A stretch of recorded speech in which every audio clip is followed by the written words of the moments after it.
Good afternoon, and thank you all for joining us for today's virtual kickoff on Wake County's Lower Neuse Area Planning process. I am Sharon Peterson, the Long Range Planning Administrator for Wake County. We're excited to welcome the Zoom registrants today, as well as everyone who is watching on Facebook and YouTube. If you can't stay the entire hour or miss part of the discussion, I want to share this information with your neighbors or someone else. Immediately following this session, you can watch it on wake.gov Facebook and YouTube, or go to wake.gov/LN. Today, we're going to present you information about the Lower Neuse Area Planning process and what that means for your community. We'll also talk about the best way to provide your feedback. This area plan is a tool we'll use to help guide growth and development for the next 10 years in this part of the county. It is essential that people who live, work, play, shop, worship, and travel within the area participate in this process to help shape its future. Throughout this hour-long session, we'll answer questions from those of you watching via social media, as well as people joining us on Zoom. If you're on Zoom, you'll see a small chat bubble across the bottom of your screen that reads chat. Click that and you'll see a white box open where you can type in your questions or comments. For those joining on Facebook or YouTube, you can simply type a message in the comments under the video. We'll pass those questions on to our team and we'll try to answer as many of them as possible. If you have trouble with the comments or chat function, or think of a question after we end the session, you can always email us at AreaPlan@wake.gov. Wake County Planner Tim Garner is going to brief us on the planning process and the topics that will be covered in the Lower Neuse Area Plan. As you pose questions and provide comments, you may also see or hear from our other planning colleagues, Akul Nishawala, Terry Nolan, and Adam Cook. Tim, you're up.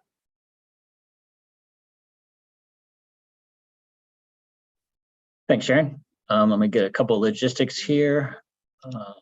Verifying that you all seen the pointer. And we're good, right? Okay, so following on the introductions that Sharon just did in the meeting logistics, what we're going to do is I'm going to detail the study area boundaries, and then we're going to get into our first live polling question. After that, I'm going to go into some details on the basic policies and whatnot in that are basically the ground rules that we have to work with when we're planning in and around Wake County. Kind of a high level approach then we'll get into some of the basics of what's going on or what we found in the Lower Neuse study area specifically. Then we'll talk briefly about the next steps and schedule for the rest of the study, and then we'll open it up to a final polling question and general questions at the end of the process. We expect that we'll, like Sharon said, we'll be here for about an hour, and we're going to try to make sure we're not talking at you the whole time. So there will be definitely times for interactions through the polling and the general questions. So the study area that we're working with on this, which we've called the Lower Neuse planning area, essentially extends from the eastern edge, from east-west, from the eastern edge of Raleigh over to the county boundary towards Johnston County. North-south, it extends from the southern edge of Knightdale and Wendell down to the northern edge of Garner and the county boundary again with Johnston County in that location. East-west, the roadways that we're looking at are essentially Barwell Road towards just on the east side of the boundary area, Auburn Knightdale, Mayall Plantation, Smithfield Road running essentially through the center of the study area, and then Eagle Rock Road on the eastern edge. North-south, the top of the area is the I-87 corridor, which was constructed at the US 64 bypass, then down to Pool Road, Grasshopper Road, Old Bonkum Road, Garner Road, and US 70. There's a number of features that are in the area, including the Neuse River and the Neuse River Greenway that runs parallel to it, the Resource Recovery Center that's operated by the City of Raleigh, which is the wastewater treatment plant. Clemens Forest is in this location.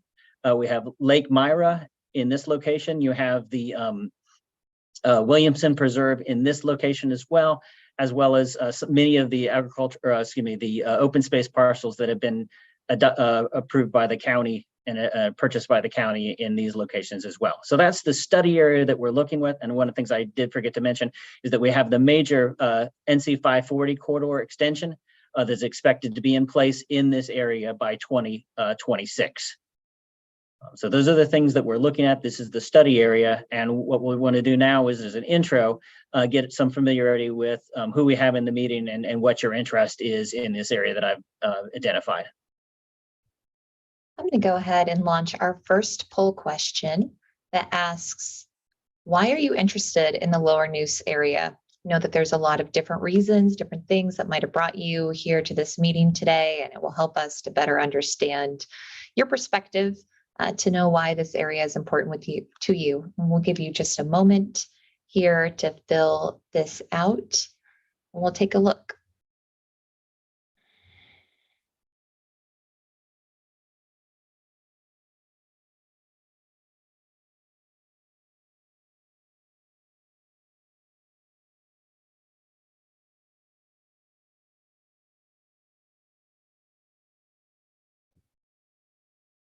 All right, I'll give it just about 5 more seconds and we will end the poll and take a look at the results.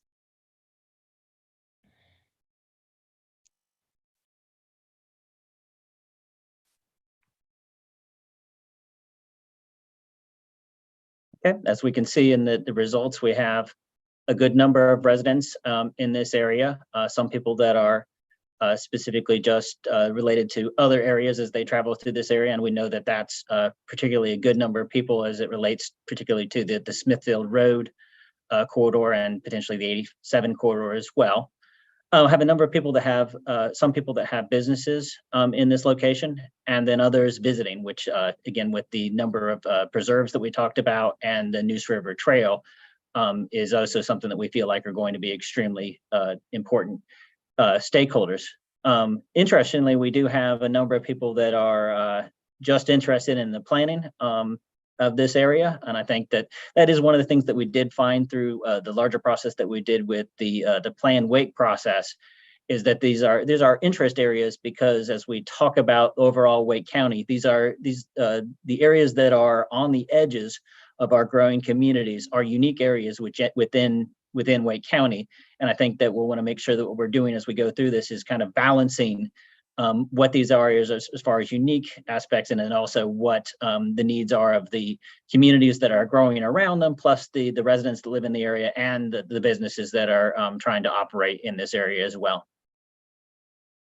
Any other staff have any thoughts on the poll that we just went through?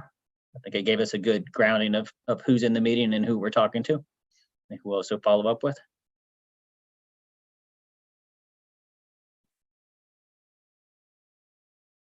Okay, I'll go ahead and proceed on with the agenda.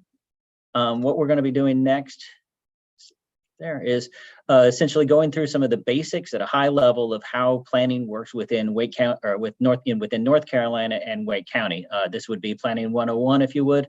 And again, this is important because these are going to be the terms and policies that we're talking about that we'll use continuously as we go through the study for the next several months. So Wake County is designated into 2 different kinds of things. We essentially have either the incorporated areas that are part of the municipalities. We have 12 municipalities within Wake County, and then those are going to be those incorporated areas. But then we have areas that are, and the areas that are incorporated are managed by those municipalities. Then we have the unincorporated areas that are managed by Wake County. Importantly on this slide, please note that both Wake County and the municipalities are applying development regulations, zoning, and doing comprehensive and area planning in this location. So those tools are similar. What tends to be different is that in the unincorporated areas, we do not expect that there will be, for the most part, public utilities extended into those areas. Those utilities are managed by the municipalities, and so therefore those are generally located within the corporate limits. as a in between of those two areas, we have what we refer to as ETJ. You can see on the slide what it stands for, but it will generally hear it referred to throughout this study, and in most cases as just ETJ or just the initials. What this is basically an area that the state has allowed that allows municipalities and the counties to work together to plan for future municipal growth.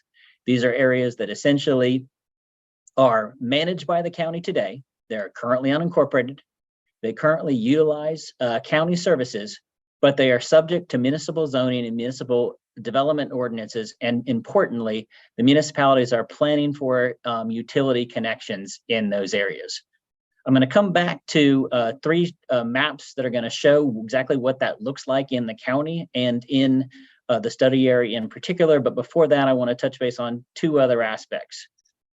One is that we've also worked with the municipalities in these areas that outside of the corporate limits and the ETJ, we've also worked with them to develop annexation boundaries and agreements where essentially we've parceled out the remaining areas of the county outside of our watersheds that essentially say this is where the different municipalities are going to grow into. And I'll show you that on a map. But essentially what that means is that we're not arguing over whose jurisdiction that's going to be. We've worked that out ahead of time through agreement.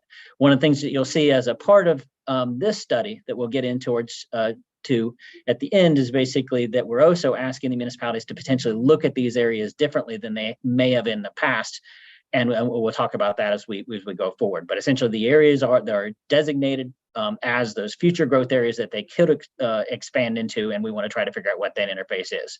Another aspect before we move on is that these growth areas are not related to zip code areas. Zip codes are essentially a product of the post office, and essentially, generally, what they're saying with that is which post office is going to deliver mail to that specific area, and there's just not a relationship to these growth areas and generally the zip codes that's associated with them. So in some cases, you'll have areas that are potentially in something like a Garner ETJ or a Garner future planning area that may have a zip code that's associated with the city of Raleigh. And that's, again, because what the zip code is saying is which post office is going to be delivering mail in that location. So returning to the maps that I was referencing before, here's a map on the left side that is essentially our corporate limits.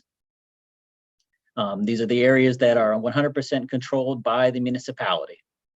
Then you have on this side, essentially the ETJ, which is basically these areas are currently under county jurisdiction, but the planning and zoning controls or management would be to the municipality. As you can see with our study area, and again, I'll show you this in more detail in a minute with the boundary area, but basically we're tracing the outside boundaries of those areas right now. So there is not a lot of municipal corporate limits or municipal ETJ in this area. Although, one of the things that we want to be very clear on is that we do expect that there will be expansion of the ETJ areas, particularly in the fringe areas of the study area. Here's a map that shows those two areas overlaid. And so essentially what you're looking at here is the remaining areas, the areas that don't have a color on them would basically be the county jurisdiction today. In the past, or in the last couple of slides, I intentionally used the term planning and zoning and pointed out that it's applied by both the county and the municipalities. But essentially what we do with these tools is zoning is a tool that applies to the current what would be allowed on a parcel if we were going to develop it. And so that zoning actually exists in the location. And so if you wanted to develop it, that's what would be allowed on there. And then you'll have basically some zoning applied by the municipality and some applied by the county. When we do rezoning, if you were going to change the zoning, you would want to make sure that it's consistent with the land use plan. And that's where land use designations come into play. They're talking about what the future of the property could be, potentially 10, 20, 30 years into the future. And we have a little bit more flexibility because these things are future designations that we can adjust to what actually is on the ground and what our goals and visions are as we move forward on these things. So specifically within Wake County, This area is specific, is the Lower Neuse area that we're looking at. And as you can see, a lot of this area is designated in this yellow color, which is a residential district with is designated as R30, which is looking for a minimum lot size of 30,000 square foot, or just a little bit less than an acre. What we're looking at in this stuff is this the right designation? We're not. This plan will not be adjusting that, but these are some of the dialogues as I get into the other things that we'll be having. Is what is this area should currently look like? But this is what's currently on the ground. This is what would be allowed in these areas as we move forward. And because of that zoning and because of the county's jurisdiction, the document that would control how development occurs in that would be Wake County's UDO, Unified Development Ordinance, or UDO. And that would basically say what uses would be permitted in those areas and what the requirements of development would be. One of the things that's kicked off this study is that in 2016 through 2021, we were working on an update to what was previously our land development plan or a land use plan, and is now Plan Wake, or our comprehensive plan. And that basically created some new ways that we were going to look at the development. And what we wanted to do is we've got the overarching document that has now been updated, and we want to basically clean up and modernize the area plans that are associated with it. So I'm going to get into more details on the area plan. Essentially, these are the ones that were associated with that older plan that I just referenced, essentially the 99 plan here. These are the areas that were covered.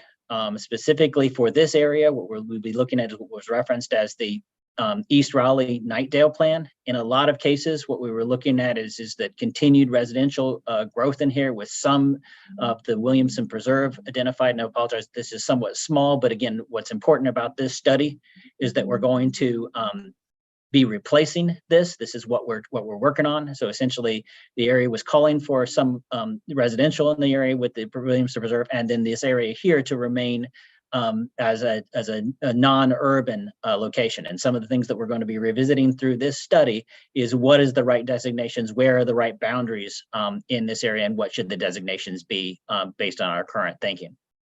So these are the newer areas, and as you can see, what we've got is we have the Lower Neuse study, which is the boundary area of what we're working on today.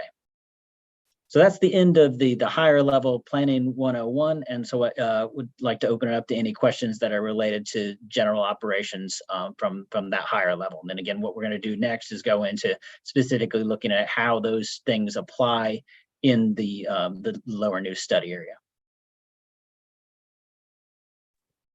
Hey, Tim, this is Terry. I will read off one of the questions that we've got here. Will we ever see municipal utilities in this area, or are we destined to be on septic and well forever? Yeah, and I think that it's important to go back to the structure that we talked about, and the fact that the municipality, or that utilities are strongly tied to municipal growth. And so one of the things that we're looking at is that we'll be looking at that structure of saying, okay, where are the areas that could potentially become municipal, and then be kind of more surrounded by municipal areas where it would make sense to extend the water and sewer. So that's the first thing that we're looking at that relates to what we'll be doing on the municipal side of things. And then in this area, we also know that we have some issues with some of the groundwater aspects, and so that would be a secondary concern that we'll be looking at. But in general, the areas that are primarily going to be approached first from a utility standpoint are those areas that are part of the municipal growth pattern.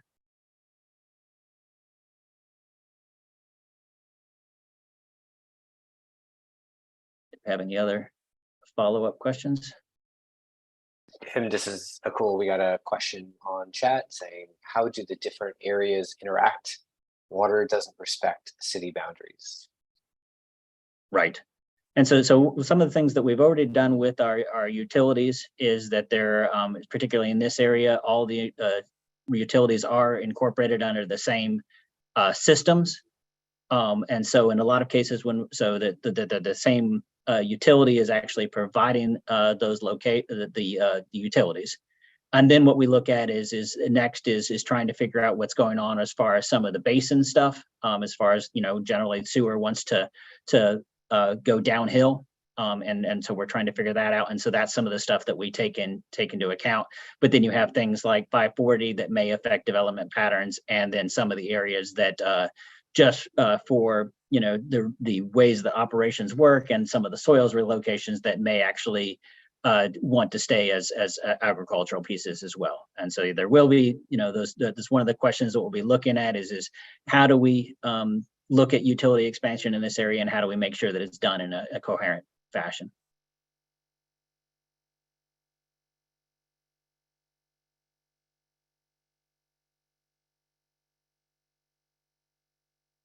Are there other questions that we've received? We just had one pop up. What is the goal for land conservation in proportion to total land mass in the county?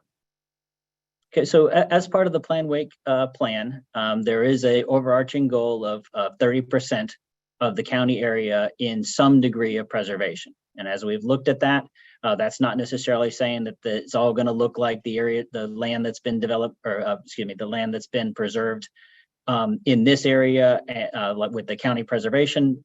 It could also be part of subdivisions. It could be, you know, as the homeowners association has land set aside, but generally the goal is that 30% of the county. And one of the things that we'll be doing as we move forward is tracking how much we're open space we're setting aside on a regular basis, and seeing how we're doing with those goals as part of the Plan Wake process. As it relates to this specific study, we'll be, you know, trying to determine, you know, what's the right fit, what are the right tools to work with that overall goal, but also work with the other priorities in this area as we move forward.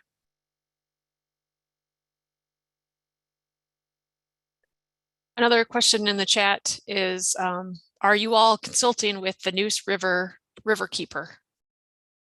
We would definitely, we haven't made that connection yet, but it's definitely something that we'd be very interested in making sure we understand what their goals are, and particularly in this area that's around the recovery center, and how they're approaching that. And I know that there's a number of parcels that have been identified and whatnot, but we'll definitely wrap that group into our stakeholder approach in this study.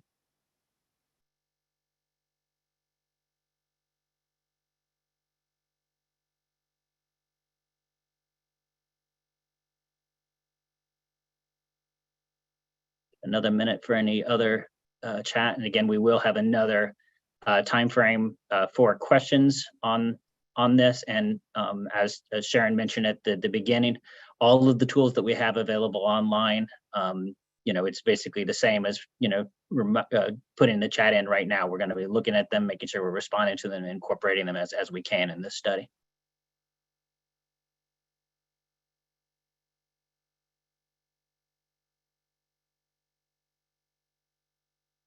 Okay, I'm gonna, for the purposes of time, I'm gonna go ahead and proceed forward. And if you have a question that you think of as I go through the next part, we'll have the next break with the poll and the questions.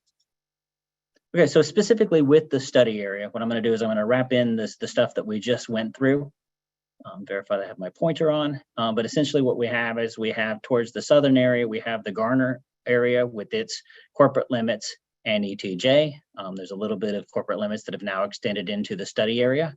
We have Raleigh with their ETJ and corporate limits on the east side of the boundary. And again, you've got the Raleigh Farm property and an adjacent parcel that are now incorporated within the study area, actually impacted by the NC 540 corridor that's proposed. Knightdale here with ETJ and corporate limits. And you have Wendell within with its ETJ and corporate limits. As it relates to the annexation boundaries that we talked about, essentially the expectation is that Wendell would expand into the area that's boundaried by this. And so they would basically have this location that Wendell is their future planning area. Knightdale would be into this area here as they expand forward. Raleigh's area is fairly large as it extends past 540 and into this location. And then you have Garner's area that extends to the north, would include the Clemens Forest location, which would likely stay what it is, but essentially you have development potential in this location. As we looked at before, a lot of this was zone, or basically the land classification was residential. What the wake plan that we went through or we adopted in 21 has done is essentially said, maybe we want that to look a little bit different. So what we have here, as I go through these same areas again, you have the Garner area where the expectation, let me actually go through the categories first. So we have the areas that are designated as purple, where we're looking for walkable development. These are areas that we're hoping we can work with the municipalities to develop a little bit differently and make sure that the land uses are tied together, that there's ways that they're just more closely knit and more connections between those two. So you have different ways that you can interact with them and that there's more proximity. You can see that there's the areas in Garner as it expands along the interchange in this location, along 87, where we could potentially put in a new development area related to Knightdale. And you can see that we have the downtowns of Wendell and Zebulon also identified. The yellow areas, or tan, depending on what is showing on your screen, are essentially areas that we've identified that we expect that that's where the municipalities will grow into as well, with this, different development pattern than what we're expecting in the walkable centers. But in general, those will be tied to the community fabric. Essentially, what you're looking at for Garner is you have the area that wraps around the Clemens Forest and goes up through the edge of Auburn development that's currently in this location. For Raleigh, we see them extending from their eastern boundary towards NC 540 in this area, and making sure that one of the things that was identified in the plan is that there's development potential associated with these interchanges, and people were comfortable with us taking advantage of that. For Knightdale, we're looking at essentially the extension of this area down Smithfield Road, and that's how that would work. And then for Wendell, you have an area where they're essentially extending just south of their existing boundary to incorporate some of the things. And there's actually been some annexations that have occurred in this area as well. Specifically, related to Plan Wake, though, one of the things that's important is that it also identified this large, darker green area that was designated as rural. And what we're looking at is that this is an area that would develop it differently and potentially would remain rural in many cases for a longer period of time. In between those areas, we've got the community reserve areas, which are areas that we kind of left ourselves as next steps on this study to try to figure out what the right land use pattern was in these locations. And that's one of the things that we'll also be looking at as part of this study, is trying to figure out, we think that there's going to be some sort of area where there may be some community related to what Raleigh is doing in this location, but in some locations the rural designation may be more appropriate. And that's one of the things that we want to work with all stakeholders on this process to understand more about. Specifically related to what we're seeing already on the ground. So there's some major things that are already occurring. I'll go through the legend on this map. Again, we have at the same boundaries, again, with 540 running through on the west side of the study area. The darkest green is essentially protected areas. These are areas that are either owned by the state, a nature conservancy, or the county, and are essentially in long-term protection as what they are. In many cases, these are, in most cases, these are open to the public, but they're essentially going to be those preservation areas for a very long time. As a next step to that, we also have a number of properties that are identified as voluntary agricultural districts. This is a tool that individual property owners can take that's granted to them by the state, where they can say, my intention is to continue to farm on these parcels. And we're working to try to figure out exactly how we can strengthen those tools and make sure that we're respecting that decision that those property owners have made. But that's a very important designation.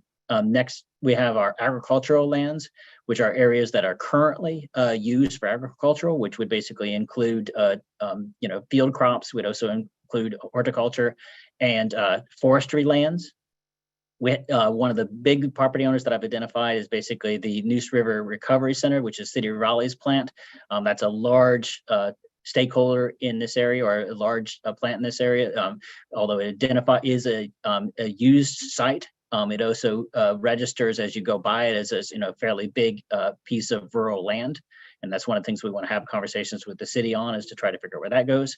The yellow designations are going to be the subdivisions that have been developing these things, where we've got the residential homes currently sitting. The purple are going to be commercial and industrial pieces. And then the black pieces are going to be those pieces that are already annexed into the corporate limits. And it's not that those areas are not part of the study, but they're basically not something that we're currently working with, as far as they would be managed by the municipalities. And so that's generally where the study area is at. We're interested in making sure we understand what the future land use classifications are, but this is our starting point. And so we'll go from there. Just a reminder of all the tools we have on community engagement. This is what Sharon covered in the first part, but again, just want to reiterate that these are all the ways you can get up with us, and this is the same as talking to us at a meeting if it's not a convenient time for you to get there, or engaging in this sort of thing. So if you have somebody that's interested in this sort of thing, please pass on these materials so they can interact with this study. We've already gotten some pretty good responses through these tools. We have about 578 total visits to the site. These are the types of things that are showing up as the key things that people are leaving comments about, and what's important to them about the trends and whatnot in this study area.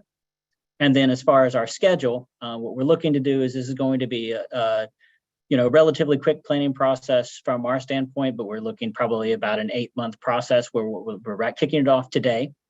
Going to have more community meetings in the September, October timeframe, reacting to that and creating a draft plan, around Christmas time, with the presentations around January, and then getting into further vetting with that, so that you can actually react to what we react to you, we create something, you react to that, and then we move forward to plan approval in the mid of 2024.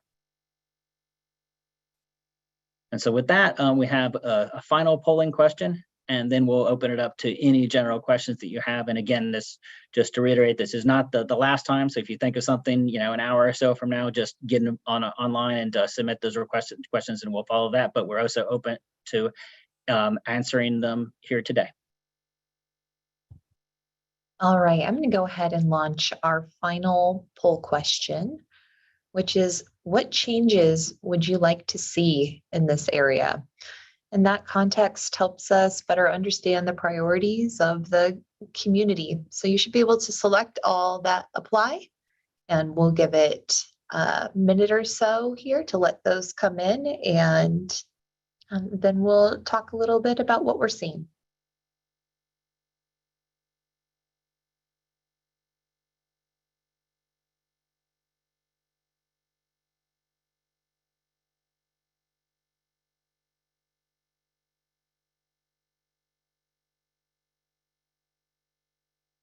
And Liz, we have a number of questions that are similar to this on our website too, that are kind of those questions that'll get you into that, and then people can follow up with those general questions that come out of those. So you have the two flavors of questions out there. The one that's kind of these multiple choice, and then of course you can always ask us any sort of open-ended questions as well.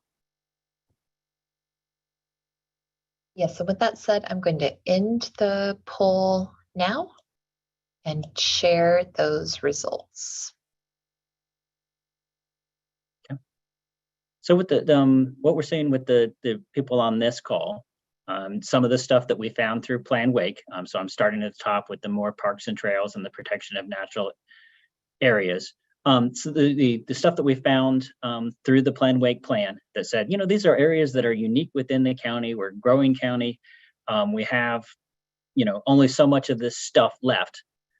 We can see that the people in the room, or people in the virtual meeting today, are reiterating those ideas. And again, the trick is to try to figure out exactly how does that apply the tools that we can actually use on this plan. But we're seeing that as a continued priority.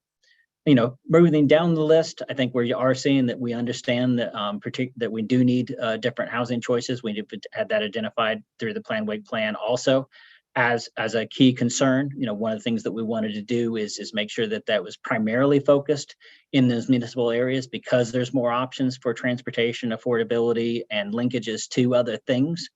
But that's one of the reasons that we have those community areas that I went through, the yellow areas or the tan areas identified. And we'll try to work with that and see how that works within the plan as well. And some of the linkages I think we've already identified with the redevelopment of older areas. That would basically be related to, trying to figure out that water and sewer question that was asked earlier.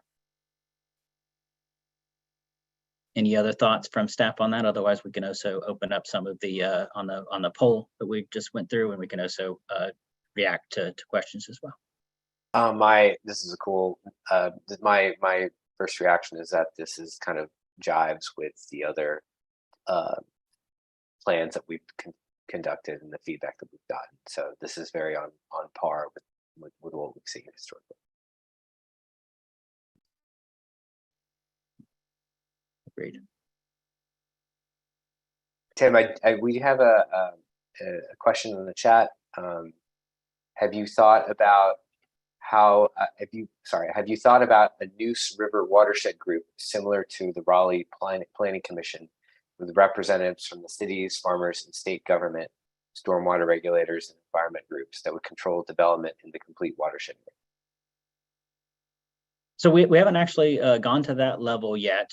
We've had some pretty good luck with those sorts of those groups on other things, and so this may be something that we do want to try to implement on here. And the way that would actually most likely work is that there would be some sort of advisory council or advisory group on that, because again, based on what we went through with the one-on-one stuff, there's the people who actually have actual management control. But they're also very open in many cases to a advice that relates to the larger picture of what we're trying to accomplish. And so that's something that wouldn't necessarily be a key tool to this, but it could be something that we would set up as a recommendation that we want to do, because what we've identified through these tools is that we want to try to preserve. The goal is to preserve these areas, and we want to make sure that we have real tools that will make that happen.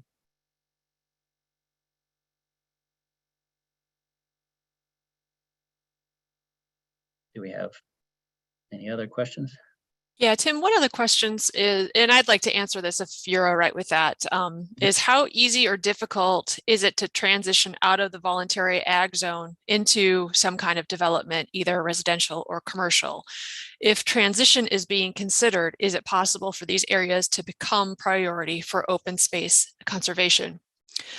So the first part of that question, one of the implementation steps that the county has taken since the adoption of our comprehensive plan is we now have a tool set of for agricultural preservation. We have a program. So we've had the voluntary ag district program for a long time, and that is really just a willing property owner that says, I am going to be in this program, and and that property owner could basically come out of that program at any time and develop the property. Our county board has approved an enhanced voluntary ag district in which the property owner would basically lock themselves in for 10 years and not be able to develop. And with that comes some additional benefits to the property owner in terms of how they can sell things on the property and whatnot. So there are incentives that go along with that, but it's then a 10-year commitment.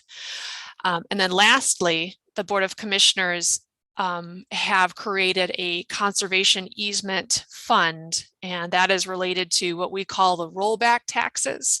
So when a property transitions from present use value and develops, there are taxes that have to be paid back to the county. And so the Board of Commissioners redirected that revenue stream and dedicated it to providing funding for things like conservation easements. And so we have one, I know for sure, has now been set, but now we have sort of a fund in place to help willing property owners that want to preserve their property. Let me read the rest of that. If transition is being considered, is it possible for these areas to become priority for open space conservation? I think with that enhanced voluntary ag district, that allows us to help identify those areas that are locked in place and help us plan for other areas within that region that can be prioritized for conservation preservation, knowing that there's sort of a land use that's going to be in place for a while. Thoughts from other planners? Yeah, I would just note on the prioritization of open space, the county has basically a whole matrix that we go through to identify where those are. And then if the property is identified through that, part of the thing that the voluntary ag district would go into the question is if it was important to the property owner for that area to remain as an agricultural piece, that would be something that the county would talk to the property owner when we're talking about the acquisition process. And Terry, I saw that there was a question about getting information about those resources and those programs. Could someone share in the chat the URL to the Wake County Soil and Water Conservation District? They're the agency that administer those programs. Yeah, and I know that group is very interested. If there's an individual property owner who's interested in that they'd want to have one-on-one discussions as well. But as Sharon mentioned, those resources would be the first stop.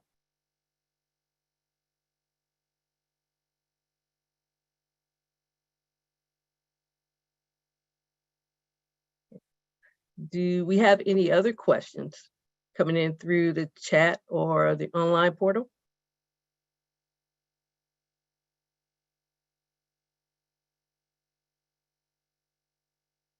Thank you, cool.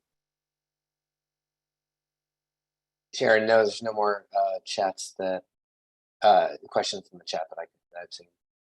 We've answered most of them, all of them, actually.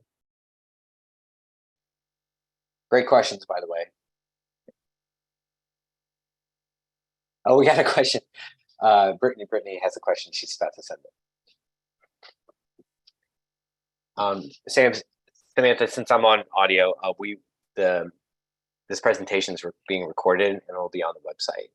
Wake at the website you see on the screen right now.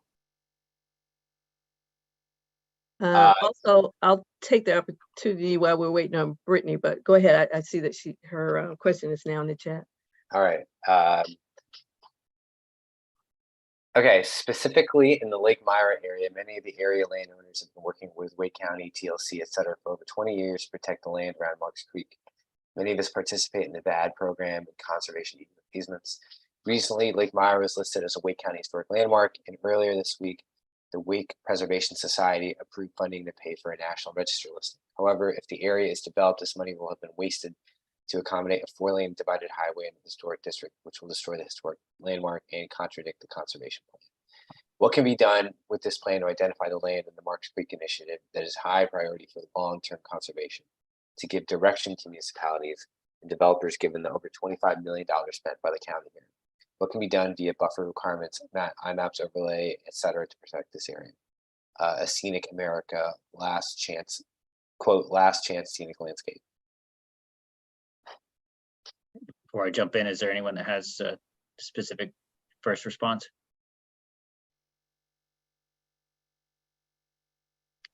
I do know that that's an active thing that many of the county departments are working on right now to try to figure out those interfaces. And again, I think that the best response to that is that something that we want to look very closely at in this study and try to figure out the answer to that question. So we definitely appreciate that it's out there. I think that there's a number of things that can be done. And as was mentioned in the question, there's lots of efforts that have been working over the years to make that resource and to preserve that resource. Thoughts? I'll just add that there are some efforts going on to put Lake Myra and the Lake Myra store on the National Register.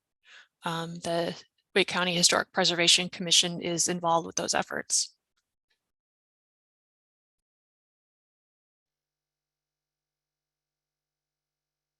One of the things that I will say now, as we initiated this first virtual meeting, part of our process will include having in-person meetings with individual property owners or with groups. And we'd like to work with those who are attending this meeting to help us identify locations and times to have those in-person meetings.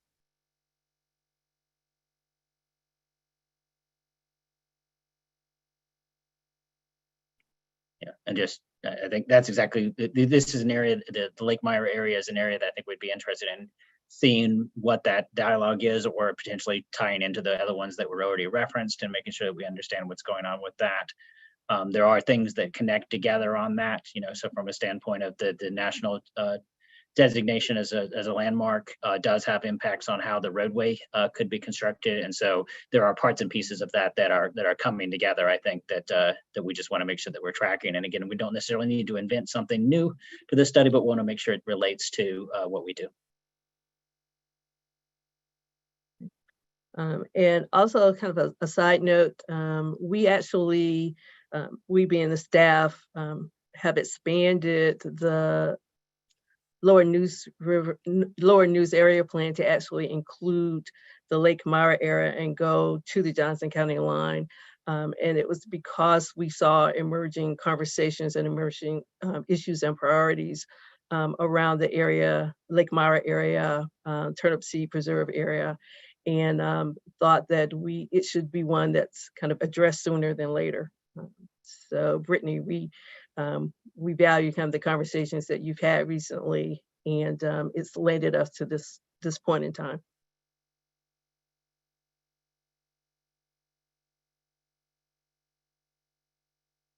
We have one last call for questions or comments.